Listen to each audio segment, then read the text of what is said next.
What up, peeps? It's your girl Dosh coming back to you. I'm at the theater just getting out of seeing Overlord. I have a lot to discuss with that, so stay tuned for real takes, you guys.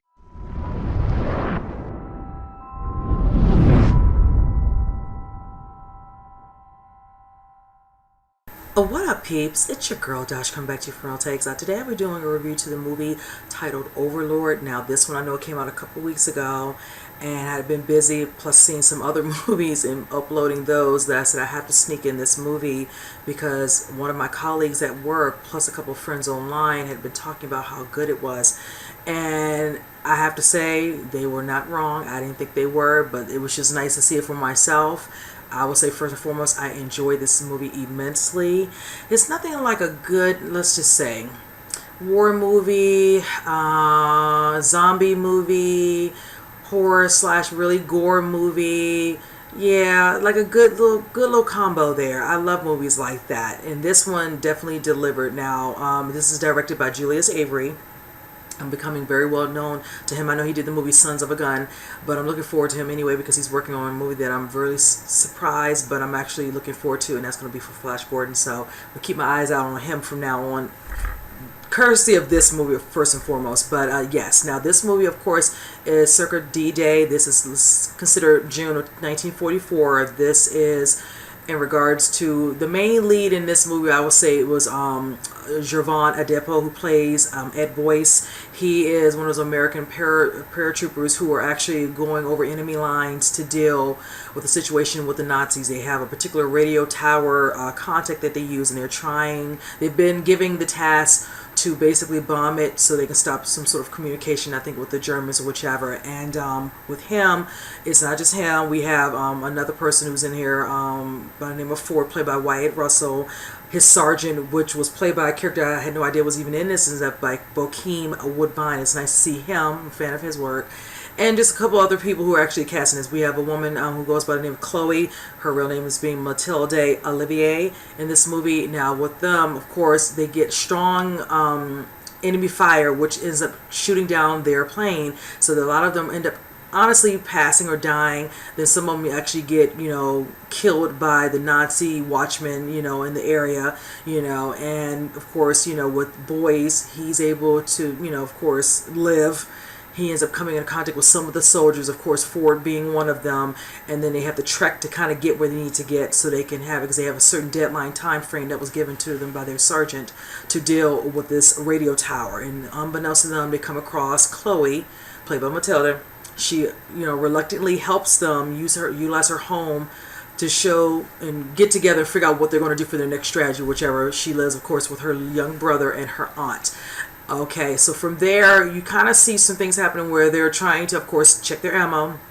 They're dealing with the Nazis. They go from home to home, checking these homes and all that, cause destruction. You see a couple of scenes that were really sad where, innocent people are being killed, whichever, them burning up, anything that was a part of the church, with, Jesus on the cross, whatever, and all that. Not into any of the religious stuff, whichever. So it was kind of very detailed in the way they went about it and showcasing, with World War II. From there, of course, they're trying to strategize. Okay, I need you all to check this perimeter. Go here, go here.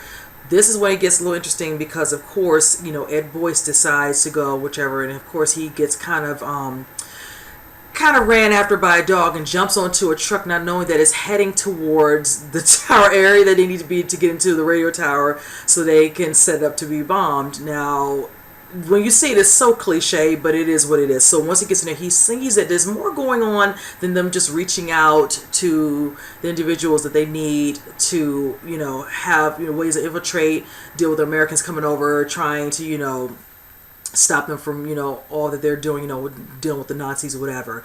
There's experiments happening, and let's just say he comes across, what look like some sort of cocoon. It's a person in there who's, of course, speaking in another, native, talking about help me. Then he sees a woman, severed body, but all you see is her face and part of her spine and neck just sitting there, and she's alive. It was just unreal. Then, of course, him seeing certain little serums inside of these little syringes, whatever, wondering what this is, whichever. He does take one, and then of course he finds a way to free a friend who he thought had died, and of course he gets it back, whatever. And that's when things start to really pick up. Like I say, the pacing in this was really good. I'm not trying to give too much away. There's one scene that you all know from the trailers where, of course, Boyce decides to give the serum to a guy who, I'm assuming from the scene in the trailer, he was dead. And of course, at first he's like, they're like, how are you feeling? He's okay. That scene was so graphic. Oh my gosh. And just when he's like, what did you do to me? And it's just like, I wanted to say like, yeah, Boyce. And I was just like, really? They gonna make the brother do it? He had to be the one who had to give him that. Because there ain't no way the brother was going to take it if that happened to him. I wouldn't want anything I don't know what's in some syringe put inside my body. Because it was not that long after he put it in him. Of course, he needed something to drink. Then he started getting hot. And then the veins started popping up. And that's when the neck went back. And his head is all the way back. And he's all this extra strength that he didn't know he had. Lifting people, throwing people. It was really good. Because it lets you know exactly what the syringe entail. What it will do to you. Whichever. There was one person who was considered a hostage. Because he was coming on to the girl playing Chloe. And they kept asking him, he didn't want to answer. But then once that happened, he was just like, yeah, you wanted to know? There you go. Now from there, of course, you see the scenes where they eventually have to get there because they took their eyes off of the guy who was a hostage. He takes the little boy and they have to find a way to rescue him. And that's when they end up having to go there. If it wasn't for Boyce knowing a way to get out of there undetected, they would not know how to get in there.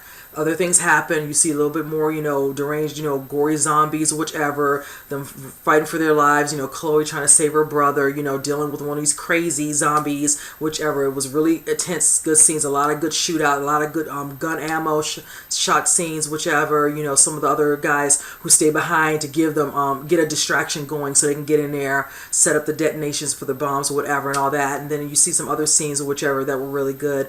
Other people taking the serum, whatever and all, to do certain things and cause havoc. Overall I enjoyed it for what it was. It was really, really good. And I will say, I don't know if this is a spoiler. Oh gosh, I mean, he is the lead in the movie, and I gotta say it. I gotta say it. I was like, the brother lives. I'm just so happy. I'm sorry because this barely happens, but the brother lived, and I'm so happy. I had to get that off my chest. It's rare that I see a lot of movies or whatever, because normally somewhere in the middle of the movie or whatever it happens, and it makes them do something so stupid. But yes, he rises to the occasion, does what he needs to do, and I'm just like, thank you, thank you, thank you. There's some other people that survived, so I'm not really giving away everybody and everything that happened in the movie, so to speak. But let's just say that I think you guys will really enjoy it when you see it, and have fun watching it. And one thing, if you're not into gore, honestly, like me, even though I don't mind it, like movies like Hostel, whatever and all that, I like to eat a little bit earlier before it, so at least I'm not eating while I'm watching these things, because I don't want to feel like I want to throw up, whatever. So I always try to do that before movies like this, because I don't know how my stomach's going to take to that stuff. But yes, other than that, hey, you go in there, you're going to enjoy it. It's great, whichever. Like I said, the pacing was decent. I had no problem with the pacing as well. I like the way it was, because it was 2 hours, long, whichever. And they did very, very well for this movie, whichever. I have to give kudos to Julius Avery. And I know J.J. Abrams was attached to this. A lot of people know he's all about, doing certain things, and he recurs to like horror, whatever. Hence Cloverfield. So, I'm happy about that. But yes, I'm really really glad I got a chance to see it after hearing good things, online about seeing this movie. I'm glad I was able to get out and trek to see it, and just enjoy it like everybody else. Now I can go and tell my friends that yes, I did see it, So you guys comment below. Let me know what you all think. Oh, and my rating on this, I'm sorry. Out of a 10, I give it about an 8. I think it was, good overall, whichever and all that. It takes a lot for me to give a 10, but I said for overall, I think 8's good, pretty good for this movie. So yeah, like I said, comment below. Let me know what you all enjoyed from this movie, whichever. If you liked it or if you haven't seen it, if you all plan to, hey, let me know in the comments, you guys. I hope you enjoyed the review. I'll see you in the next one. You guys take care.